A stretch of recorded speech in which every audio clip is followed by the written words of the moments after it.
Halo pemirsa Sinpo TV dimanapun Anda berada.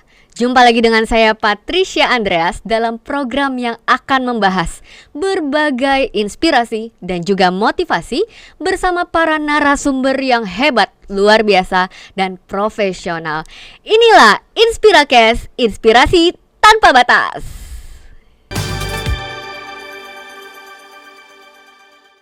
30 menit ke depan kita akan membahas banyak sekali inspirasi dan juga motivasi yang pastinya bermanfaat untuk kita semuanya. Di episode kali ini pemirsa, kita akan membahas tentang menghadapi PHK dengan senyuman. Dan hari ini di studio Sinpo TV sudah kehadiran pembicara. Beliau merupakan career connector. Langsung saja inilah dia Coach Mia Marian. Hai Coach Mia. Halo Mbak Patricia, apa kabar? Aku kayaknya lebih seru Patricia aja ya. Patricia kayaknya ada singkatannya deh. Apa itu? Pertanyaannya menarik dan penuh cinta. Wah, maksa banget gak sih? Maksa banget gitu. Karena memang kalau bicara karir konektor tuh suka menghubung-hubungkan gitu. Suka singkatan-singkatan maksa. Keren, terpukau saya ya. Iya, dan pastinya juga saya boleh menyapa ya para pemirsa Inspiracast gitu. Kalau saya bilangnya pemirsa Inspiracast adalah yang aduhai gitu. Apa itu aduhai? Agen dunia akhirat. Pastikan bahwa karir kita nggak cuma bermanfaat untuk dunia tapi juga akhirat. Wah, jelek banget ya. Coach Mia, kesibukannya apa ini sih sekarang? Kesibukan saya salah satunya adalah saya masih jadi penyiar radio juga, sudah hampir 7 tahun gitu. Bukan penyiar sih, narasumber di program Smart Career. Dan ternyata sekarang salah satu kita bisa meningkatkan karir adalah menulis buku gitu. Jadi saya suka membantu mentoring menulis buku. Kadang dalam tanda kutip ghostwriter, ghostnya bukan ghost hantu ya. Iya, beda ya. Dan itu ternyata punya keasikan sendiri di saat kita membantu seseorang menulis buku dan dia karirnya naik, itu adalah kayak nagih gitu ya. Jadi pingin lagi untuk membantu menulis buku. Boleh tahu salah satu judul buku yang best seller yang dibuat oleh Coach Mia? Oke, pertama kali itu? Saya judulnya itu Sukses Berkarir Tanpa Bekerja. Mungkin nggak sih sukses berkarir tanpa bekerja? Kayaknya nggak mungkin ya. Jadi saya fokusnya adalah ke Gen Z gitu ya, bahwa kenapa harus sukses berkarir tanpa bekerja? Karena saya hampir 15 tahun sebagai headhunter, sebagai career connector. Saya tidak pernah mencari kerjawan dan kerjawati. Yang saya cari adalah karyawan dan karyawati. Jadi kalau mau sukses berkarir bukan bekerja tapi berkarya. Wow, berbeda ya. Iya, berbeda. Karena pernah nggak sih Patricia nyari kerjawan dan kerjawati, nggak ada kan. Betul. Gitu. Jadi kalau misalnya kita mau diperhatikan sama perusahaan, kalau nggak ada karyanya ya mungkin ujungnya PHK. Betul. Gitu. Seperti topik kita hari ini ya di Inspiracast ya Bu Mia. Kita bagaimana nanti Bu Mia akan memberikan tips ya buat pemirsa yang ada di rumah, pastinya bagaimana kita menghadapi PHK itu sendiri dengan senyuman. Betul. Terkadang kita melihatnya, waduh sedih banget nih di PHK lagi. Oke, menarik sekali Bu Mia.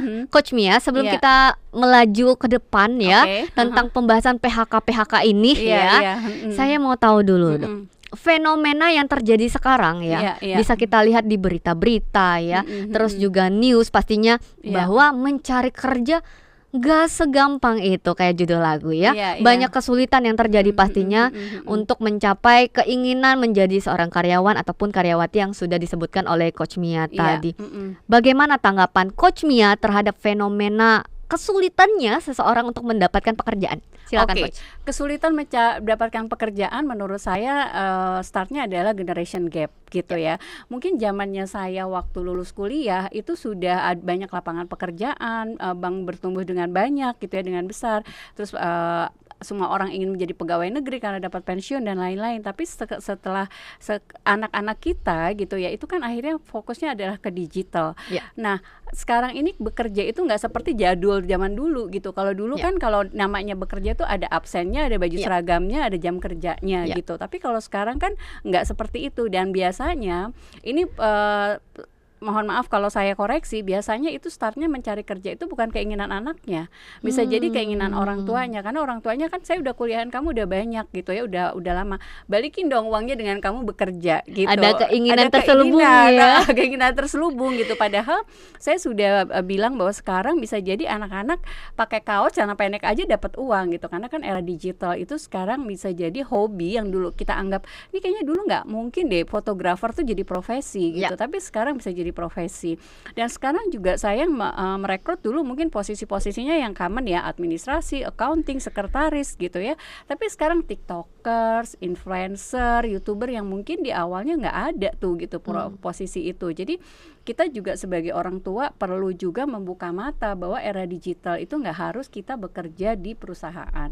Kita punya dikasih sumber daya manusia itu dari ujung rambut sampai ujung kaki gitu ya. Tapi kalau di-push gitu untuk mencari pekerjaan terus nggak dapat, akhirnya SDM-nya sumber daya mental. Iya, beda ya, bukan manusia jadi mental ya. Jadi mental anak-anak akhirnya di-push semuanya. Ayo dong, di situ adalah lapangan pekerjaan, kamu melamar gitu. Kenapa nggak kita coba start dari diri kita sendiri dulu? Pasti banyak sekali potensi yang bisa dimaksimalkan dari mulut kita aja. Kayak saya bicara sama Patricia, ini kan adalah bisa jadi sumber pendapatan, sumber rezeki. Tinggal kita mau membawa kebaikan atau sebaliknya, seperti itu. Dari sini saya bisa tangkap berarti kita harus memiliki mindset yang terbuka Coach Mia ya. Terbuka dengan era yang sekarang, terbuka dengan ya seperti sekarang kita lihat ya Coach Mia bahwa kita tidak bisa terlepas dengan yang namanya teknologi. Semakin kita ketinggalan dengan teknologi ya kita akan semakin mundur. Coach Mia? Karena pada saat kita melamar pekerjaan itu sebenarnya ada 2 skill yang sedang kita, istilahnya talent war-nya tuh sedang kita hadapi, persaingan talent ya. Itu hard skill dan soft skill gitu. Hard skill dan soft skill itu apa? Hard skill itu adalah keahlian yang bisa digantikan oleh robot gitu. Kayak misalnya saya menulis buku, sebenarnya nggak usah ribet-ribet menulis buku karena AI sudah membantu. Atau banyak fakultas kedokteran akhirnya udah ratusan juta, ternyata pas pada saat deteksi kanker ternyata AI-nya udah lebih cepat gitu ya. Tapi jangan salah, ada skill yang tidak bisa digantikan oleh robot, yaitu soft skill. Soft skill itu bagaimana kita tersenyum, bagaimana kita bisa memberikan ketenangan kepada orang lain, bagaimana kita menjadi problem solver gitu. Misalnya orang curhat-curhat atau emosi, terus handling komplain, AI nggak bisa gitu, karena kan semua pakai sistem. Nah ini adalah kelebihannya kita untuk meningkatkan soft skill kita. Seperti itu. Luar biasa sekali ya. Yang lagi-lagi teknologi kita berkembang, kita harus ikut turut berkembang juga ya. Coach Mia, menarik sekali. Kalau tadi pembahasannya bahwa POV-nya atau pandangannya sebagai orang tua berarti harus gampang beradaptasi dengan apapun yang situasi yang terjadi di era yang sekarang. Jangan hanya melihat era yang atau generasi yang sebelumnya dan menerapkan di era yang sekarang pasti sangat berbeda. Seperti contohnya tadi Coach sudah jelaskan bahwa ya berbagai pekerjaan sudah banyak tergantikan dengan adanya teknologi, termasuk yang jaga tol ya. Iya, dulunya kan sekali bayar ya. Sekarang saya kan 15 tahun lebih banyak membantu karyawan, merekrut karyawan ya. Tapi setelah pandemi pekerjaan saya justru mem-PHK karyawan. Pertama kali saya benar-benar nyes banget gitu ya pada saat saya mem-PHK salah satu bank itu 2.500 karyawannya. Kebayang nggak sih 2.500 berarti kalau misalnya satu keluarga aja bisa, kalau itu bisa 5.000 dengan istrinya belum dengan anaknya gitu ya. Padahal saya punya tagline selama saya menjalani karir konektor, membantu satu keluarga seperti membantu satu orang seperti membantu satu keluarga. Gitu. Itu kan memotivasi saya, menjadi bahan bakar saya untuk terus membuka rezeki pintu orang lain. Jadi karir konektor itu mungkin yang lebih memudahkan bagaimana saya bisa membuka pintu rezeki orang lain. Tapi kalau PHK sebaliknya nggak sih? Gitu. Nyes banget gitu ya. Jadi sebenarnya Coach Mia, apa sih sebenarnya prinsip-prinsip untuk kita nih ya, khususnya para karyawan ya, ataupun mungkin para pencari kerja untuk menghadapi PHK ini sendiri dengan senyuman, dengan senyum. Iya, ini sebenarnya saya sedang menasehati diri saya sendiri gitu ya, karena saya pernah ada di posisi di mana saya di PHK gitu. Background saya sekretaris, pada saat itu pertama kali bekerja adalah sekretaris HRD. Tapi prinsipnya tuh seperti kita sedang melakukan perjalanan. Kalau Mbak Patrice gitu ya, perjalanan pasti nggak ada tuh misalnya dari rumah ke sini nggak berhenti. Pasti ada proses berhentinya juga ya. Dan nggak lurus-lurus aja ya. Ada belokan gundukan, tanjakan, ada yang nyalip, begitu juga dengan kehidupan, dengan pekerjaan gitu. Nah, di sini atau bisa juga mungkin analoginya selain bahwa kita sedang melakukan perjalanan, analoginya sekarang lagi heboh mengenai timnas gitu ya. Timnas itu mungkin nggak sih, kayaknya ada juga kan yang mengganti pemain kan? Ada. Gitu. Nah, ini juga bagian, mungkin kita bagian dari timnas. Nah, kita di PHK, kita pelatihnya minta ganti pemain. Mungkin seperti itu sih analogi sederhana. Prinsipnya seperti apa? Saya selalu bilang bahwa prinsip bekerja itu, berkarir, kita sering menemukan ada 3 orang. Ada 3 orang yang bisa menjadi cermin, bisa menjadi jendela, dan bisa juga menjadi pintu gitu. Itu adalah prinsip sederhana bahwa karir itu sama juga dengan di kehidupan nyata. Kalau misalnya analogi tadi seperti perjalanan, yang pasti kita akan ada berhentinya, ada hal yang tidak menyenangkan, atau bagian dari rumah kita. Ada cerminnya, ada jendelanya, ada pintunya gitu ya. Cerminnya seperti apa? Kita sering nggak sih ketemu orang, kalau pakai bahasa singkatan maksa gitu ya, itu adalah Surabaya. Apa tuh Surabaya? Itu, Coach? Susahnya bahagia gitu. Jadi kalau kita PHK, kita ngelihat orang yang di PHK juga ujung-ujungnya merana bareng gitu. Aduh, susah ya cari kerja. Aduh, gue stres nih, nggak punya utang, bla bla bla, anak sekolah belum bayar, bla bla bla, susah. Kita jangan mencari cermin itu, karena akhirnya kita jadi Surabaya terus gitu ya, susah bahagia karena kita temennya orang yang sama. Dan gitu. harus segera disadari dan itu ya. harus disadari. Sedangkan kita kalau misalnya bercermin, kita ingin mempercantik diri ya gitu. Betul. Dan kita selalu kalau bicara bercermin, kita selalu menutupi kekurangan-kekurangan kita gitu. Nah, itu adalah salah satu prinsip, dan mungkin nanti kita ada diteruskan lagi selanjutnya. Ada jeda atau yang lainnya? Iya, pasti ada jedanya ya, Coach Mia. Dan saya pasti akan bertanya lebih lanjut lagi tentang prinsip apa saja sih sebenarnya untuk menghadapi PHK itu sendiri, dan sebenarnya apa sih langkah-langkahnya ya. Nah, Coach Mia ini sudah siap pasti dengan jawabannya ya. Siap berdasarkan pengalaman pribadi. Nah, siap Coach. Tahan dulu ya. Nanti akan kita bahas di segmen berikutnya. Untuk itu kita harus rehat sejenak. Pemirsa Sinpo TV dimanapun Anda berada, tetaplah bersama kami di Inspiracast, inspirasi tanpa batas.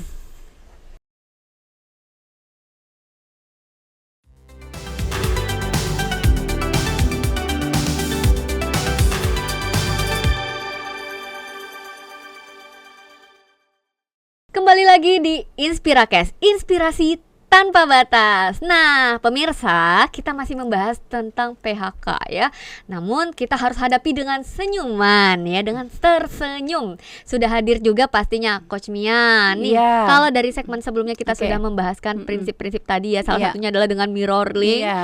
Apalagi sih, Coach? Selanjutnya adalah kita prinsip berkarir, kita terkena PHK, seringkali kita akan membuka jendela gitu ya. Membuka jendela itu adalah hal yang bagaimana kita melihat orang lain kok asik ya gitu, irian jaya, iri orang lain kaya. Irian jaya. Kalau tadi Surabaya, kali ini irian jaya. Susah bahagia ya Surabaya gitu. Kalau irian jaya, iri orang lain kaya gitu. Enak ya jadi dia. Kita sering sekali pada saat PHK membandingkan orang lain gitu. Apalagi sekarang zamannya flexing gitu ya. Belum tentu yang di luar sana di sosial media sesuai dengan aslinya gitu. Jadi stop untuk terlalu banyak membuka jendela. Tapi prinsip yang paling keren adalah bagaimana kita bisa membuka pintu gitu. Kenapa buka pintu? Ya buka pintu adalah nggak mungkin kalau kita keluar untuk cari rezeki, bekerja nggak lewat pintu gitu. Betul. Kan pasti nggak mungkin kita lewat jendela kan, lewat pintu. Tapi itu ada kuncinya. Apakah kita membuka kuncinya atau enggak? Kalau kita nggak membuka kuncinya, pintunya nggak akan kebuka. Nah, kuncinya adalah senyum. Nah, senyum ini akronim gitu ya. Senyum ini akronim, maksudnya apa? Senyum itu startnya pada saat kita membuka pintu pada saat PHK. Kuncinya pertama adalah syukuri.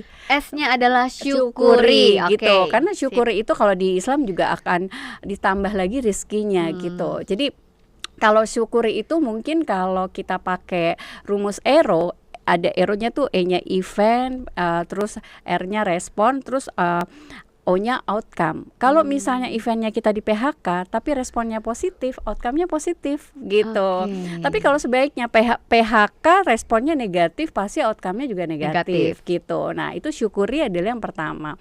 Kemudian E-nya adalah evaluasi diri gitu. Senyum S adalah syukuri ya. E-nya adalah evaluasi diri. Evaluasi diri startnya gini, kelebihan saya apa sih, kekurangan saya apa sih gitu ya. Bisa jadi saya di PHK sebenarnya bisa jadi itu adalah posisi yang salah buat saya gitu, karena banyak sekali pada saat saya juga melakukan assessment, misalnya backgroundnya dulu dia accounting, ternyata pada saat di assessment dia lebih seneng berbicara dengan orang gitu. Nah itu kalau misalnya dunia karir tuh ada beberapa opsi. Ada orang yang qualified di indoor, di outdoor gitu ya, atau ada juga tipe orang yang senang berpikir atau tidak senang berpikir.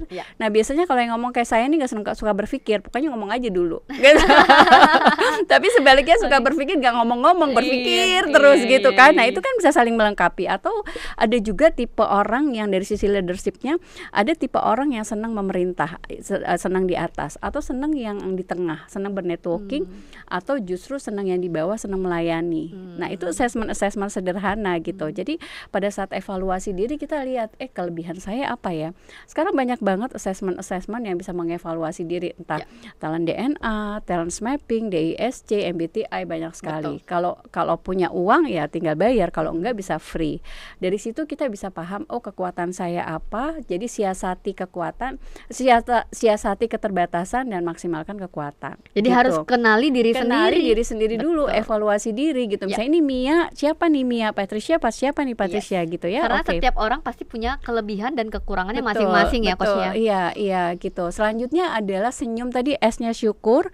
Ini kunci ya, setelah kita tahu prinsipnya. S-nya syukur, E-nya evaluasi diri, N-nya adalah networking diperluas gitu.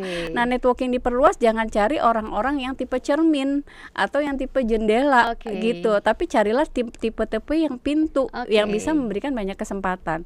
Kesempatan itu juga nggak harus lebih baik dari kita ya, nggak harus lebih tinggi, karena sering sekali juga kita bisa jadi orang di bawah kita gitu. Jadi jangan milih-milih teman juga gitu kan. Itu networking itu juga akhirnya kita harus punya setiap hari baru. Pastikan bahwa kita juga punya teman-teman baru.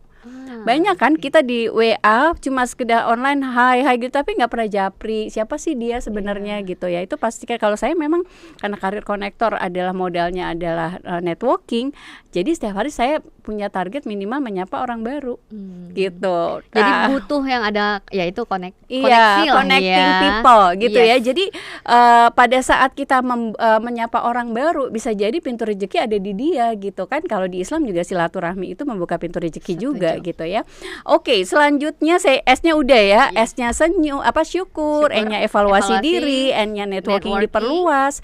Setelah itu yakin pada proses. Hasilnya belakangan. Jangan ujung-ujungnya. Ini juga bisa mereferensikan saya sebagai seorang ibu, anak saya sedang kuliah tingkat 4. Saya nggak minta dia push abis kuliah nanti cari kerja ya. Nggak seperti itu. Kesannya udah ada pressure ya gitu. Tapi kalau misalnya apa sih yang kamu senangi, apa yang membuat kamu happy gitu. Karena startnya kalau udah kita fokus ke proses gitu, hasil mengikuti gitu. Kayak ibaratnya kalau kita nanam bibit di pot itu, kita nggak mau kan tiba-tiba ada tumbuh bunga cepet gitu ya. Nah pasti kan ada prosesnya. Nah di situ adalah satu kenikmatan di mana karir itu fokusnya memang selalu ada proses yang bisa kita maksimalkan. Makanya kalau di karir tuh ada butuh pengalaman kerja.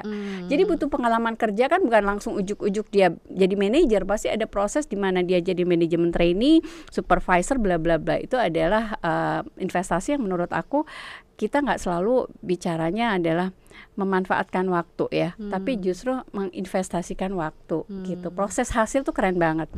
Oke, selanjutnya yakin pada proses gitu ya, hasilnya belakangan gitu. Karena kita apalagi anak sekarang ya, kalau kerja gajinya berapa Bu? Gajinya sekian. Enggak Bu gitu kan.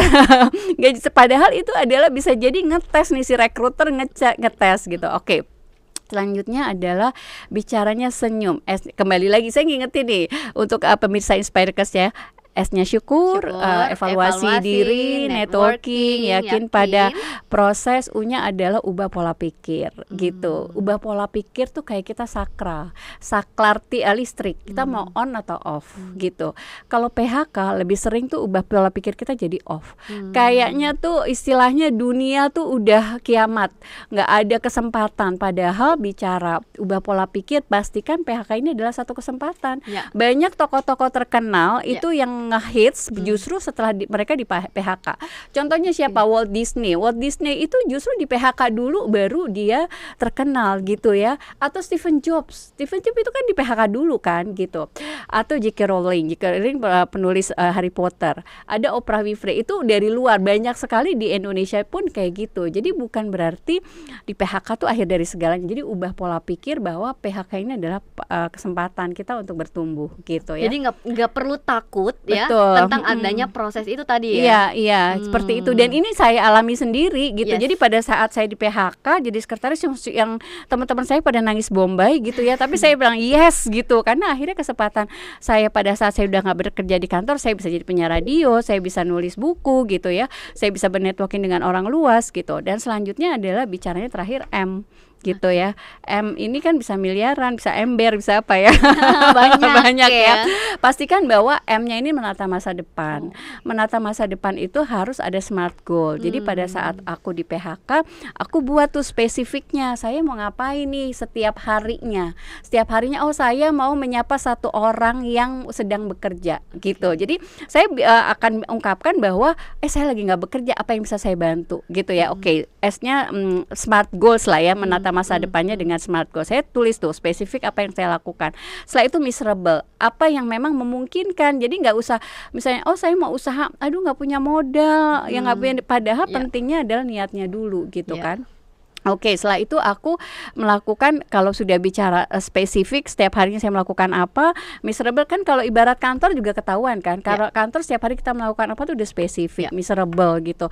Terus memang attainable, kita bisa langsung melakukan hal yang kita dekat dulu. Jangan terlalu muluk-muluk, jangan mau mencapai mimpi seperti apa gitu ya. Karena akhirnya kita ujungnya kalau sudah smart goals ini adalah ke diri, kendalikan diri sendiri. Wow, luar biasa. Ternyata ada makna terselubung, di balik senyum. Jadi walaupun misalnya lingkungan kita toksik atau mungkin lingkungan kita banyak PHK, akhirnya keputusan tuh bukan di orang lain, apalagi di lingkungan saya ya.